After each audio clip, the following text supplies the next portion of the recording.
Cricket जो हमें passion, emotions और प्राइड देता है, उसी क्रिकेट के पीछे एक ऐसी दुनिया है जहां पैसा, पावर और पॉलिटिक्स गेम को कंट्रोल करता है। क्रिकेट का मैच सिर्फ ग्राउंड पर ही नहीं खेला जाता, कभी कभी ये ड्रेसिंग रूम या फोन कॉल्स पर भी खेला जाता है, जहां मैच खेलने से पहले ही डिसाइड होता है कि कौन सी टीम मैच को जीत रही है, जिसमें बड़े से बड़े पॉलिटिशियंस, बुकीज और माफियाज इन्वॉल्व होते हैं। एक प्लेयर अपना करियर सक्सेसफुल बनाने के लिए कितना स्ट्रगल करता है, लेकिन match fixing, spot fixing, ball tampering या बैटिंग जैसे कुछ गलतियों से अपना करियर खुद ही खत्म कर लेता है।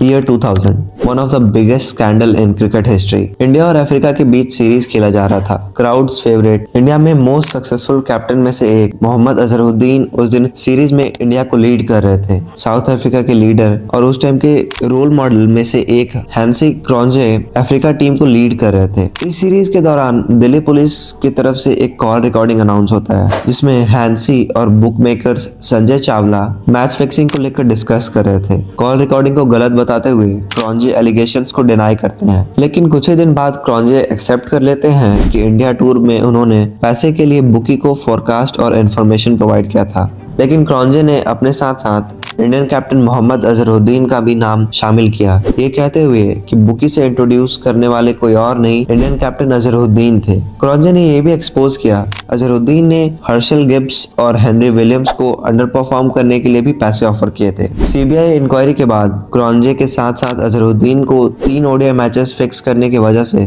क्रिकेट से लाइफ टाइम बैन दे दिया जाता है। इसके साथ ही साथ अजय जडेजा और अजय शर्मा के बुकी के साथ लिंक के कारण उन्हें भी कुछ टाइम पीरियड के लिए बैन दे दिया जाता है। इस स्कैंडल के बाद आईसीसी की तरफ से एंटी करप्शन यूनिट बनाया जाता है और क्रिकेट का डार्क साइड बाहर निकल के आता है।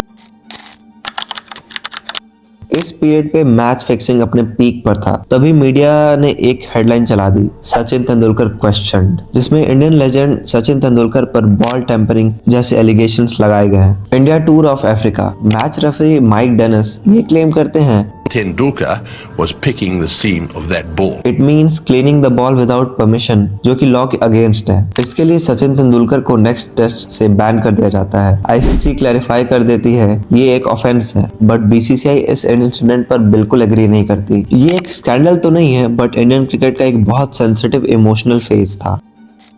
क्रिकेट में अभी तक तो जो भी स्कैंडल्स हुए छुपाकर और खुद को बिना एक्सपोज किए हो रहे थे, लेकिन इसके बाद एक ऐसा प्लेयर आया जो चीटिंग किए और ओपनली सबको कैमरा पर दिखाते हुए। जी मैं बात कर रहा हूँ पाकिस्तान के जाने माने क्रिकेटर शाहिद अफरीदी के बारे में। ये जनाब ऑन कैमरा क्रिकेट बॉल को संतरा समझकर काट रहे थे। जी मैं मजाक बिल्कुल नहीं कर रहा हूँ। साल 2010 में ऑस्ट्रेलिया के अगेंस्ट ओडीआई मैच के दौरान पाकिस्तानी बॉलर को ज्यादा से ज्यादा हेल्प मिले और बॉल्स रिवर्स स्विंग हो, इसके लिए शाहिद अफरीदी ओपनली कैमरा पर बॉल को अपने दांतों से कट करते हुए कैप्चर हुए। TV umpire on field umpire को बताते हैं। उसके बाद बॉल को चेंज किया जाता है और शाहिद अफरीदी को अगले 2 मैचेस के लिए बैन कर दिया जाता है। इसके बाद अफरीदी अपनी गलती मानते हुए बोलते हैं, मैं बॉल को साफ कर रहा था।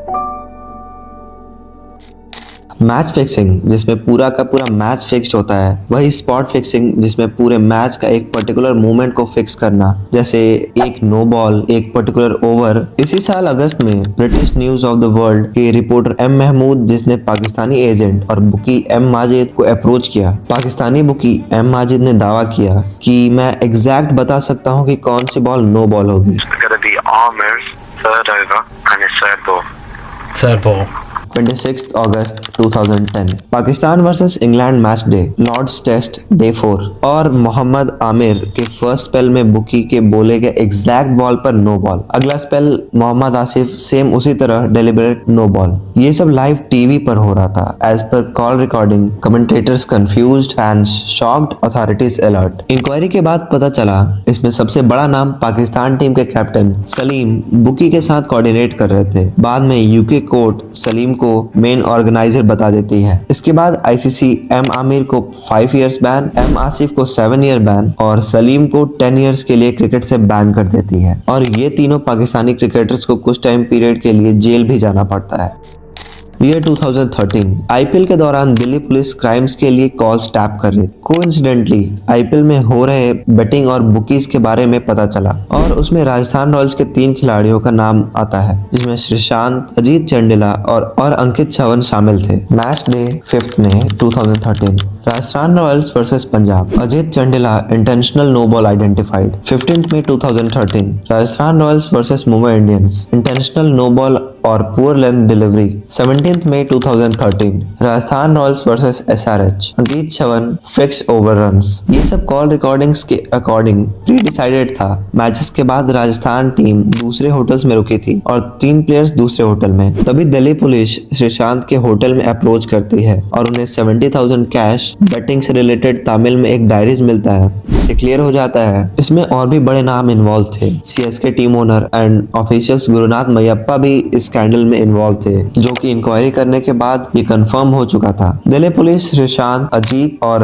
अंकित के नाम पे अरेस्ट वारंट जारी करती है और इसी केस से शामिल एक्टर विंदु दरा सिंह और सीएसके के प्रिंसिपल गुरुनाथ मयप्पा को मुंबई पुलिस के द्वारा अरेस्ट कर लिया जाता है। President vehemently denying that Gurunath was the Chennai team principal. BCCI के द्वारा श्रीशांत के साथ साथ उनके टीम्स पर भी लाइफ टाइम बैन लगा दिया जाता है और ठीक 2 साल बाद 2015 में चेन्नई सुपर किंग्स और राजस्थान रॉयल्स को भी 2 साल के लिए बैन कर दिया जाता है। ईयर 2018 अफ्रीका टेस्ट सीरीज, पूरे सीरीज में बस एग्रेशन और इंटेंस से भरा हुआ था, लेकिन किसी ने नहीं सोचा कि ये एग्रेशन चीटिंग में बदल जाएगा। Australian team on field balls reverse swing नहीं हो रही थी, पिच फ्लैट था और प्रेशर ऑस्ट्रेलियन बॉलर्स पर था और यही से सबसे बड़ा ब्लंडर हुआ। ऑस्ट्रेलियन फील्डर बैनक्रॉफ्ट बॉल के साथ कुछ करते हुए ऑन कैमरा दिखते हैं। कमेंटेटर्स शॉक्ड थे। कुछ देर बाद बैनक्रॉफ्ट बॉल को अपने ट्राउजर में छुपाने लगते हैं, तभी अंपायर बॉल को चेक करते हैं और तब पता चलता है बॉल डैमेज्ड है और कैमरे पे सैंड पेपर का दिखना। पोस्ट मैच प्रेस कॉन्फ्रेंस में बैनक्रॉफ्ट एक्सेप्ट करते हैं कि ये नॉर्मल च्युइंगम या नेल नहीं था, बॉल को प्रॉपर इंडस्ट्रियल सैंड पेपर से रब किया गया था। पहले इंटरनली लगा बैनक्रॉफ्ट अकेले ही इस इंसिडेंट में शामिल थे, लेकिन उसके नेक्स्ट डे ही प्रेस कॉन्फ्रेंस में दिखते हैं Australian test captain Steve Smith and vice captain David Warner. Captain Smith ने एडमिट किया ये इंडिविजुअल मिस्टेक नहीं है, ये प्रॉपर टीम स्ट्रैटेजी थी। Bancroft on field execution, David Warner idea and dressing room pressure, Steve Smith captain होने के बाद भी रोका नहीं। यहीं पर ऑस्ट्रेलियन टीम के एथिक्स कोलैप्स हो गए। पनिशमेंट के दौर पर स्मिथ और वार्नर को 1 ईयर बैन और बैनक्रॉफ्ट को 9 मंथ्स के लिए बैन कर दिया गया। और ये थे क्रिकेट हिस्ट्री के कुछ शेमफुल इंसिडेंट्स जो कोई क्रिकेट फैन नहीं चाहेगा कि फिर से रिपीट हो, बट पैसे के लालच में आके क्रिकेटर्स अपना एथिक्स भूल जाते हैं। जो मैच पहले से ही फिक्स हो चुका है, उस मैच में टैलेंट सिर्फ एक्टिंग करता है।